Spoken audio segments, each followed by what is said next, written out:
کیا ہے اسلام، کلمہ کیا ہے، کیوں یہ پڑھا جاتا ہے، کیوں آپ پڑھا رہے ہیں، سوالات کیے لوگ، پوچھ گچھ کے بعد مسلمان ہوئے۔ لیکن آقا مولا نے فرمایا کہ ابو بکر وہ واحد شخص ہے کہ جن کے سامنے میں نے جب اسلام پیش کیا تو انہوں نے کچھ نہیں پوچھا اور بغیر پوچھے پڑھ لیا کلمہ لا الہ الا اللہ محمد رسول اللہ، بغیر سوال و جواب۔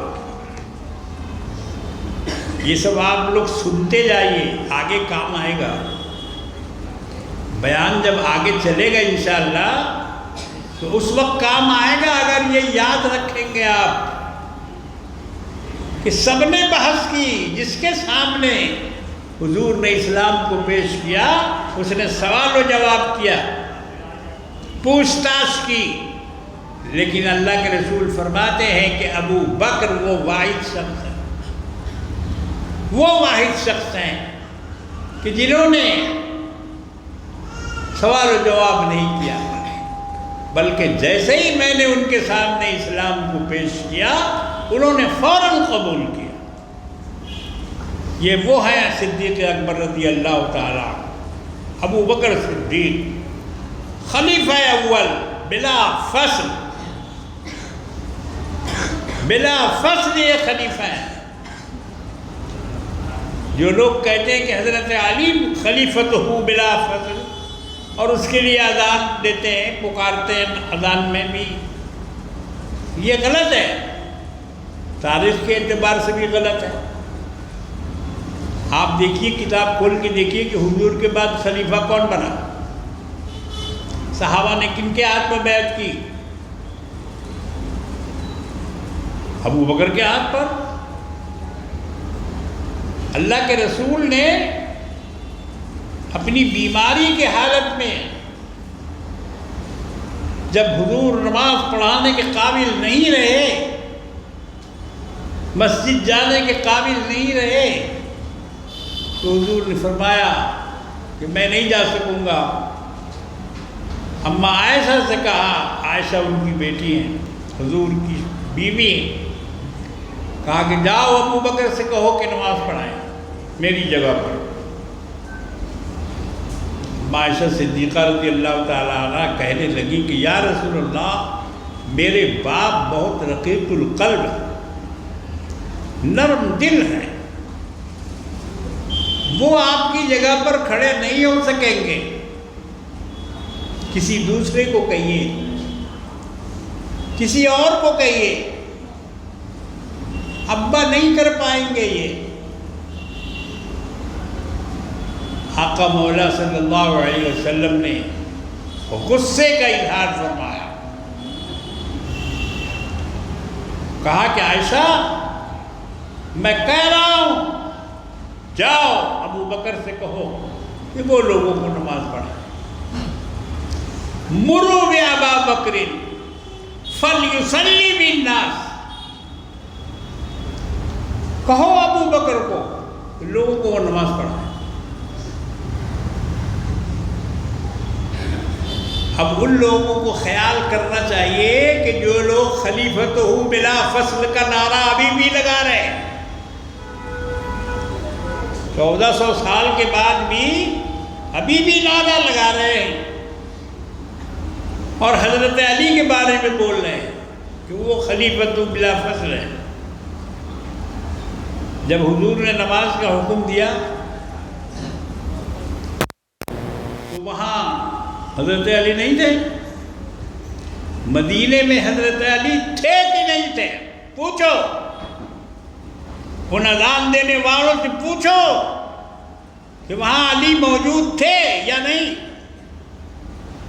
عباس بن عبد المطلب موجود تھے یا نہیں، عقیل بن ابی طالب موجود تھے یا نہیں۔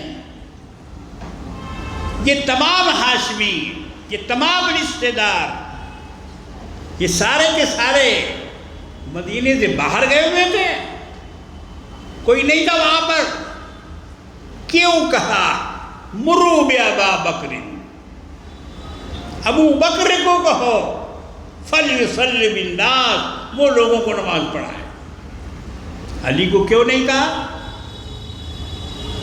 جب آپ کہتے ہیں کہ یہ خلیفہ بلا فضل ہیں، آپ کا یہ ماننا ہے، تو میں آپ سے سوال کرتا ہوں کہ اللہ کے رسول نے کیوں نہیں کہا کہ علی کو کہو نماز پڑھائے؟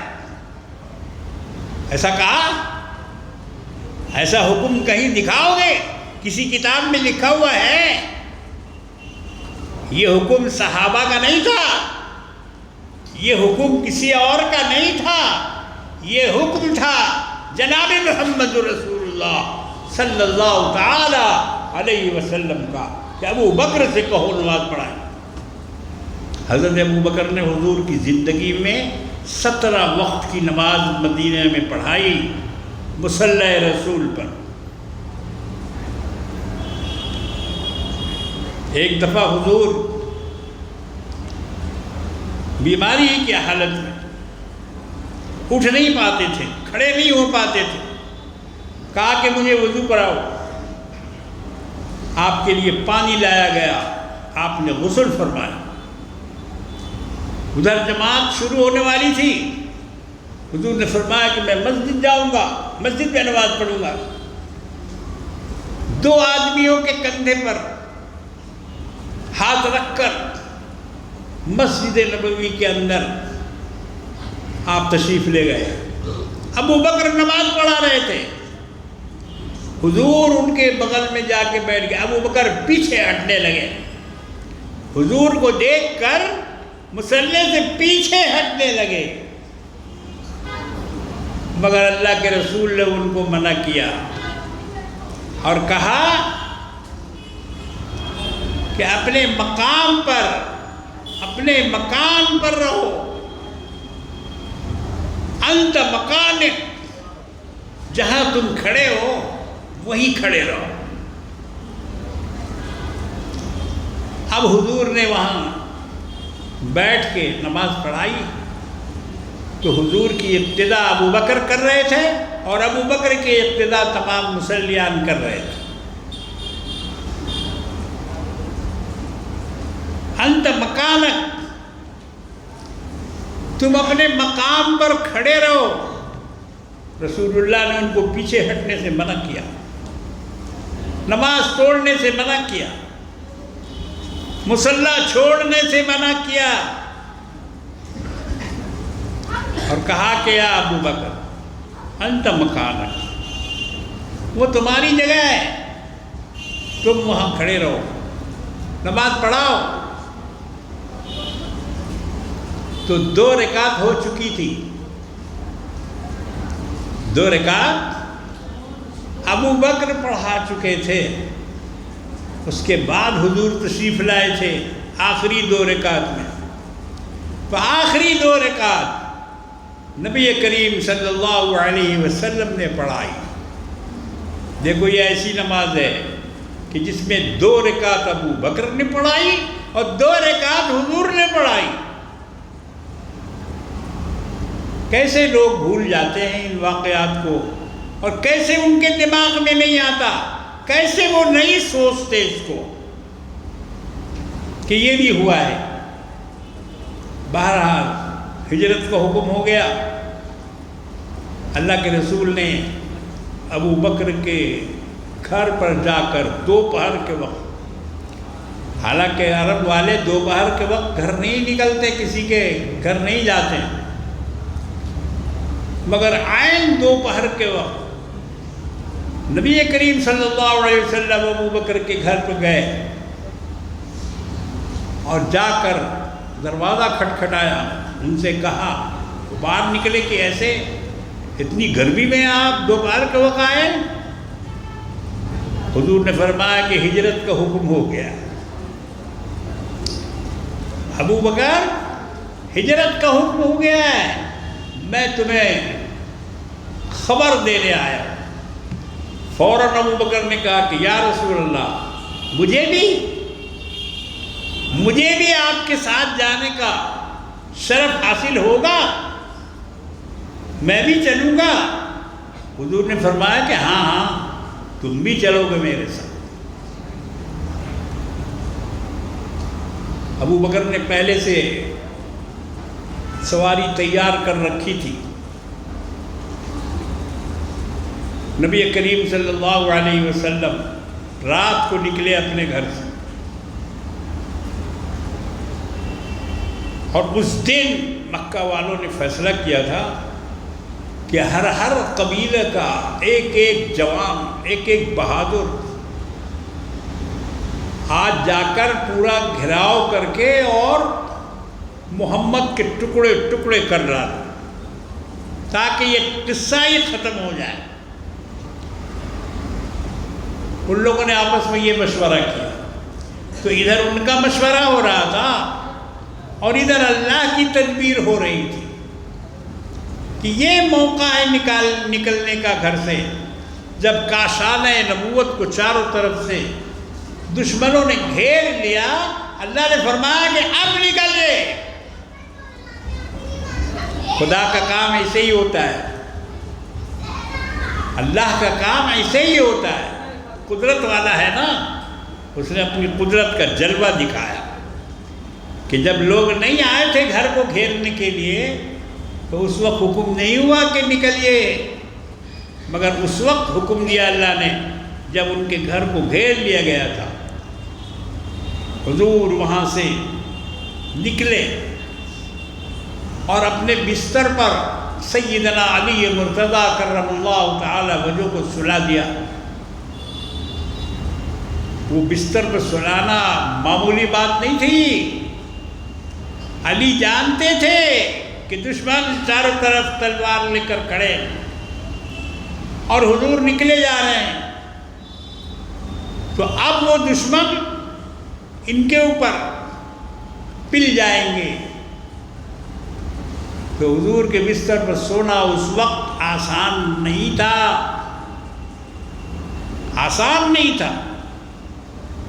کوئی دوسرا کمزور دل کا ہوتا تو کہتا کہ یا رسول اللہ میں کیسے سو سکتا ہوں، کیسے نیند آئے گی، آپ تو جا رہے ہیں اور یہ تلوار لیے کھڑے ہیں، ان کا ارادہ حملہ کرنے کا ہے، میں نہیں سو سکتا، انکار کر دیتا. اگر علی کے علاوہ کوئی اور ہوتا، مگر علی تو علی تھے، شیر خدا، اللہ کا شیر، اسد اللہ الغالب، علی ابن ابی طالب. جمعہ کے خطبے میں خطیب پڑھتا ہے علی سو گئے. اللہ رب العالمین نے جو لوگ بیٹھے تھے تلوار لے کر انتظار کر رہے تھے، حضور نے ان پر مٹی پھینکی پڑھ کر. کیا پڑھا؟ سورہ یاسین کی آیت آپ نے پڑھی، سورہ یاسین کی آیت آپ نے پڑھی. فَأَغْشَيْنَاهُمْ فَهُمْ لَا يُبْصِرُونَ. اللہ نے ان پر نیند طاری کر دی اور وہ دیکھ نہیں سکے، حضور کو نکلتے ہوئے دیکھ نہیں سکے. نکل گئے. اب جب صبح ہوئی تب ان لوگوں کو فکر ہوئی کہ بھائی ہم تو جس کام کے لیے آئے ہیں ہماری تو آنکھ لگ گئی، تو چلو اب کرو. جا کے دیکھا کہ علی سوئے ہوئے ہیں، حضور کا پتہ نہیں. پوچھا علی کہاں گئے حضور؟ علی نے کہا کہ ہمیں پتہ نہیں. صحیح بات ہے، حضور نے ان سے کچھ کہا نہیں تھا کہ ہم کہاں جا رہے ہیں، ہمارا راستہ کیا ہے، ہماری منزل کیا ہے. ان سے کچھ نہیں کہا تھا، بس یہی کہا تھا کہ تم ہمارے بستر پہ سو جاؤ. آقا نامدار جناب محمد رسول اللہ صلی اللہ تعالی علیہ وسلم 3 دن تک غار ثور میں آپ نے پناہ لی. مکے سے کچھ دور پر ہے غار ثور. میرے اس پر چڑھنے کی ہمت نہیں ہوئی، میری ہمت نہیں ہوئی. حالانکہ اس کے نیچے کئی مرتبہ میں گیا ہوں، کافی اونچا پہاڑ ہے وہ، اور وہاں سے علامہ زرقانی نے لکھا ہے کہ سمندر نظر آتا ہے، غار ثور سے سمندر دکھائی دیتا ہے، اتنی اونچائی پر ہے۔ حضور چڑھ نہیں سکتے تھے غار ثور پر۔ یہ ابو بکر کا دل گردہ تھا کہ حضور سے کہا کہ آپ میرے کندھے میں بیٹھ جائیے۔ اللہ کے رسول ابو بکر کے کندھے میں بیٹھے اور ابو بکر ان کو اس پہاڑی کے اوپر تک لے گئے۔ 6 میل کا فاصلہ ہے زمین سے غار ثور، 6 میل کا فاصلہ ہے، اوکھڑ کھابر، نہ راستہ اور نہ کوئی جگہ چلنے کی، خالی پتھر ہی پتھر ہے۔ میں اپنے بارے میں کہہ رہا ہوں کہ میری ہمت نہیں ہوئی اس پر چڑھنے کی، اور بھی بہت سارے لوگ ہمت نہیں کر پاتے، کتنے لوگ گر گئے، شہید ہو گئے حاجی لوگ اوپر چڑھنے کی کوشش میں۔ اسی لیے اب حکومت نے بھی پابندی لگا دی ہے کہ اس پر کوئی نہیں چڑھ سکتا، چڑھنے پر پابندی لگا دی۔ غار ثور میں اللہ کے رسول 3 دن تک رہے خاموشی کے ساتھ، اور صدیق اکبر کا پورا گھرانہ، بیٹا بیٹی، یہ سارے لوگ خدمت میں لگے رہے، بکریاں چلا کے لاتے تھے اور اس کا دودھ نکال کر ان لوگوں کو پلاتے تھے غار میں لے جا کر۔ اس طرح سے وہاں سرکار دو عالم صلی اللہ علیہ وسلم 3 دن تک رہے۔ کافروں نے بہت تلاش کرنے کی کوشش کی، نہیں ملے، مگر پہنچ گئے کچھ کافر وہاں، مگر انہوں نے جھانکا نہیں۔ اس لیے نہیں جھانکا کہ غار کے منہ پر کبوتر نے گھونسلہ بنا دیا تھا اور مکڑی نے جالا تن دیا تھا۔ دیکھو، اللہ جب کسی سے کام لیتا ہے تو کمزور سے کمزور مخلوق سے بھی کام لے لیتا ہے۔ مکڑی اور اس کا جالا، ہم لوگ رات دن جالا صاف کرتے رہتے ہیں، مگر اس وقت مکڑی نے وہ کام کیا کہ غار کے منہ پہ جالا تن دیا اور کبوتر نے وہاں گھونسلہ بنا کر انڈے دے دیے۔ ان دونوں چیزوں سے ان کی سمجھ میں آیا کہ اگر یہاں کوئی آدمی رہتا،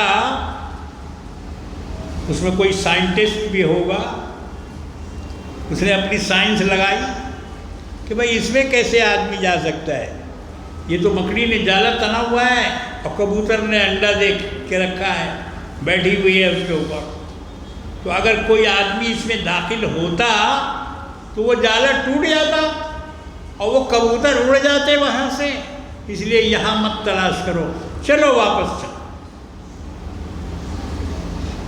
حضرت ابو بکر رضی اللہ تعالیٰ عنہ نے ان کے پاؤں دیکھ لیے تھے نیچے سے، کہنے لگے یا رسول اللہ، یہ تو اب یہاں تک پہنچ گئے، اب ہم پکڑے جائیں گے تو کیا ہوگا؟ آقا مولا نے فرمایا کہ ڈرو مت،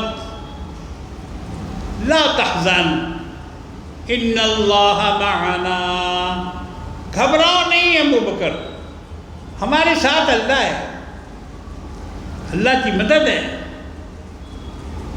بہرحال 3 دن کے بعد غار سے نکل کر مدینے کے راستے پہ چل پڑے، اور مدینے کے راستے پر ایک جگہ بہت بھوک لگی، بہت پیاس لگی، سنسان بیابان، کچھ بھی کھانے کا نہیں، کچھ بھی پینے کا نہیں۔